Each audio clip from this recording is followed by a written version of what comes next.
ये कहानी है दो ऐसे भाइयों की जो एक दूसरे के खून के प्यासे थे।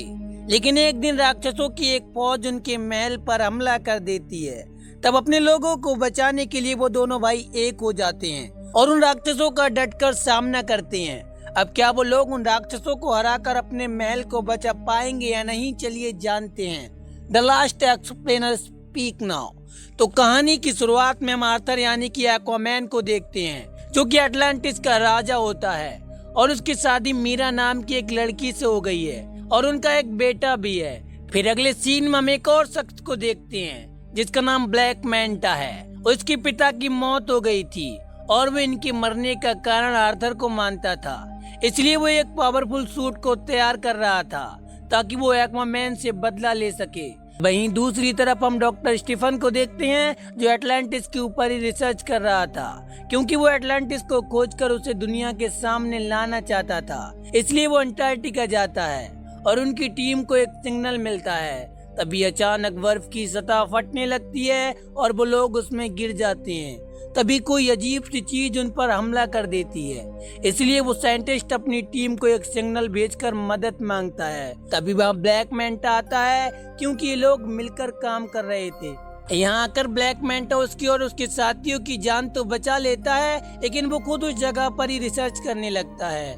तभी काफी गहराई में जाने के बाद उसे एक टूटा हुआ ट्राइटन मिलता है। जब ब्लैक मैंटा उस ट्राइटन को जोड़ता है तो उसे उसका असली मालिक दिखाई देता है, जिसका नाम कोर्डेक्स था। वो ब्लैक मैंटा से कहता है कि अगर तुम मुझे आजाद कर दो तो मैं तुम्हें दुनिया का सबसे शक्तिशाली इंसान बना दूंगा, जिससे तुम अपने पिता का मौत का बदला ले सकोगे। फिर 5 महीने बाद हम देखते हैं कि बढ़ती ग्लोबल वार्मिंग के कारण धरती और समुद्र में महामारियां फैलने लगी है। इसलिए अटलांटिस के लोग एक सभा का आयोजन करते हैं और कहते हैं कि ये सब धरती वालों की वजह से ही हो रहा है, क्योंकि वो लोग समुद्र में कुछ न कुछ जहर घोलते ही रहते हैं। तो आर्थर उनसे कहता है कि हमें धरती वालों के सामने आना होगा और अपनी टेक्नोलॉजी को एक दूसरे के साथ बांटना होगा ताकि हम सब इस समस्या को खत्म कर सके। तो सभा में बैठा कोई भी व्यक्ति उसकी इस राय पर राजी नहीं होता। इधर जब ब्लैक मैंटा का सूट भी पूरी तरह तैयार हो जाता है तो वह ऑरिकैल्कम, जो कि एटलांटिस में पाया जाता है, उसे पाने के लिए एटलांटिस पर हमला कर देता है। तो उसकी तबाही को देखकर मीरा जब ब्लैक मैंटा के पास जाती है तो वह उसे भी घायल कर देता है।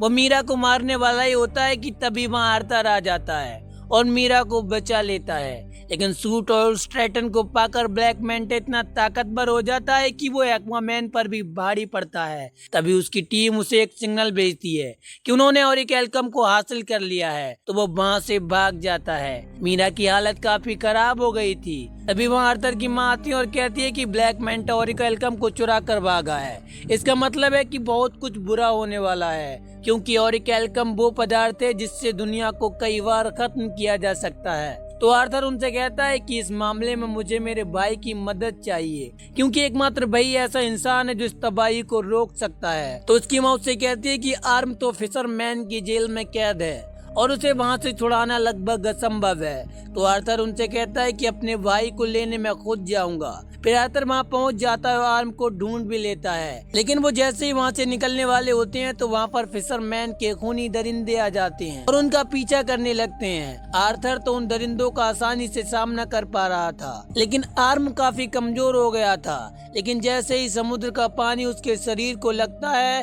तो वो पहले की तरह ही ताकतवर हो जाता है और सभी दरिंदों को मार देता है। फिर ये लोग फिशर किंग के पास जाते हैं और उससे ब्लैक मैंटा के बारे में पूछते हैं। तो फिशर किंग उनसे कहता है कि ब्लैक मैंटा तुम्हें एक आइसलैंड पर मिलेगा जो कि साउथ एरिया में है। और वो वहाँ पहुंचकर देखते हैं कि पूरा आइलैंड ही बदल गया है और ऐसा लग रहा है कि ऑरिकैल्कम को जलाकर उसका धुआं यहाँ फैला दिया गया है, जिससे यहाँ के पेड़ पौधे और जीवों का आकार इतना बड़ा हो गया है। यहाँ के एक चूहे का आकार भी एक हाथी जितना बड़ा था। तभी हम डॉक्टर स्टीफन को देखते हैं जो ब्लैक मैंटा के ठिकाने पर होता है। तो उसे वो ट्राइटन दिखाई देता है और वो उसे बिना कुछ सोचे समझे ही जोड़ देता है। तो उसे कोर्डेक्स दिखाई देता है और वो उससे भी गलत काम कराने को कहता है। तभी वहाँ ब्लैक मैंटा जाता है और उस साइंटिस्ट से कहता है कि मैं एक्वामैन के पूरे खानदान को ही खत्म करना चाहता हूँ और इसके लिए मैं किसी भी हद तक जा सकता हूँ। तभी ब्लैक मैंटा को खोजते हुए आर्थर और आर्म भी वहाँ पहुँच जाते हैं और उनकी मुलाकात वहाँ डॉक्टर स्टीफन से होती है।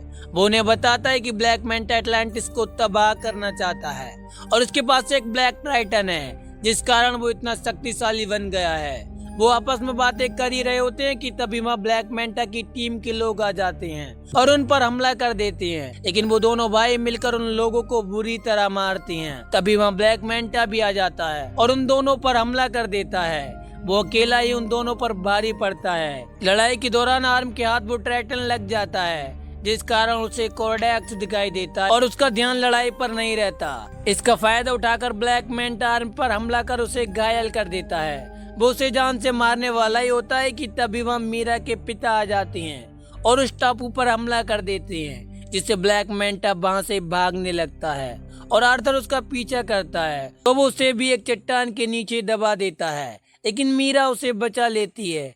यहाँ से निकलने के बाद वो एक सुरक्षित स्थान पर पहुंच जाते हैं तो आर्म उन्हें ब्लैक टाइटन के बारे में बताता है कि आज से लगभग हजारों साल पहले कोर्डेक्स नाम का एक राजा था और उसने काली शक्तियों का सहारा लेकर एक शक्तिशाली टाइटन बनाया, जिसकी मदद से उसने खुद को और अपने पूरे राज्य को राक्षसों में बदल दिया ताकि वो एटलांटिस पर राज कर सके। लेकिन एटलांटिस के राजा ने उसे हरा दिया और उसके पूरे राज्य को बर्फ में दफन कर दिया और अपने खून से उसके चारों एक बंदिश लगाई जिससे वो कभी भी आजाद न हो पाए। और ब्लैक मैंटा के पास जो टाइटन है वह उसी का है और वो उसे आजाद करना चाहता है। ये सब सुनने के बाद आर्थर की माँ उनसे कहती है कि जादुई बंदिश होने के कारण कोर्डेक्स आजाद नहीं हो सकता, क्योंकि आजाद होने के लिए उसे उसी नस्ल के खून की जरूरत होगी और वो शाही खून मुझ में, आर्थर में और आर्म में है और हम ऐसा कभी नहीं करेंगे। तो आर्थर उनसे कहता है कि एक और शख्स है जिसके पास ये शाही खून है। इतना कहकर आर्थर अपने घर की तरफ दौड़ता है, लेकिन तब तक ब्लैक मैंटा उसके बेटे को लेकर वहां से जा चुका था।